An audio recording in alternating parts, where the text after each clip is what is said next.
Summary of events for the city of Damascus and its countryside for Tuesday, April the 2nd.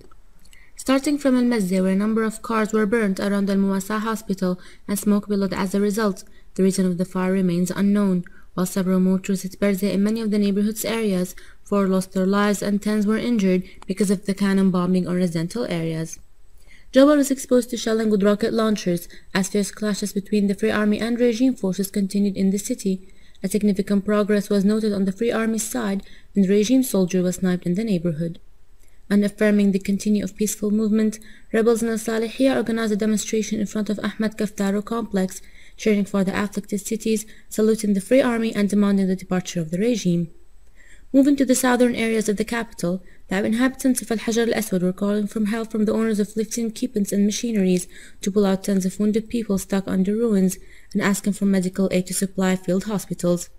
10 died and 10 were wounded, including children, because of a landline missile that hit the neighborhood, while a woman and a child died and 10 were injured because of shelling with mortars and rocket launchers that renewed on the neighborhood, causing huge destruction.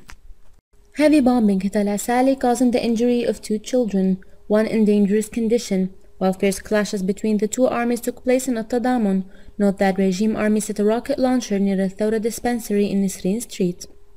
Fierce clashes between the Free Army and regime forces took place in Al-Yarmouk camp, and a landline missile hit Al-Aruba Street, while a huge fire broke out near the Al Cemetery because of the heavy shelling on the camp. Bombing on Al-Qadam continued, and smoke continued to rise from many areas in the neighborhood, and in Al-Qabun, a mine planted by regime security exploded in the neighborhood, while smoke was seen rising because of the continuous bombing that caused great destruction.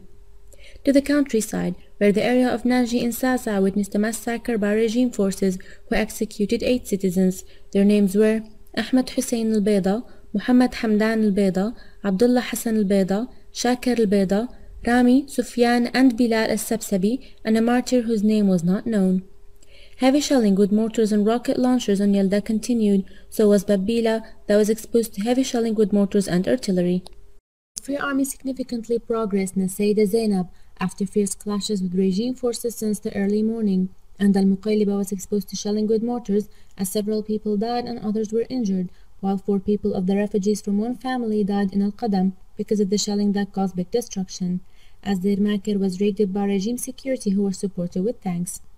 As for Daraya, cannon and rocket shelling continued on the city as smoke was seen rising because of bombing on residential alleys, while a security convoy headed to the eastern entrance to the city from Al-Mazze military airport since the early morning, supported with a big number of tanks, cars with dashkas, and buses for transporting soldiers in an attempt to break into the city, and the Free Army surrounded a house that was occupied by regime forces, while cannon bombing targeted a number of residential neighborhoods in Al-Mu'addamiyya. Also in the western Ghouta, Fustan al-Sunna battalion announced the insurance of the breakup of several soldiers from the regime army, and the Free Army targeted places of security concentration there. As for the eastern Ghouta, military aircraft set 2 aerial raids from the direction of Al-Mleha, coinciding with shelling by mortars, rocket launchers and artillery, causing the injury of 10, some in serious conditions, and the death of 2, Muhammad Azmi al-Kayyal and Zahir Dughmush, while the Free Army sniped 3 regime snipers who centralized on top of Al-Tamiko factory, coinciding with clashes in Al-Mleha. Duma was exposed to bombing with rocket launchers that targeted the residential areas, while huge military reinforcements headed to Harran al-Awamid town from the national airport, and each Al-Abbade, Ain Tarma and Beit Saham were bombed with mortars and heavy artillery since the early morning.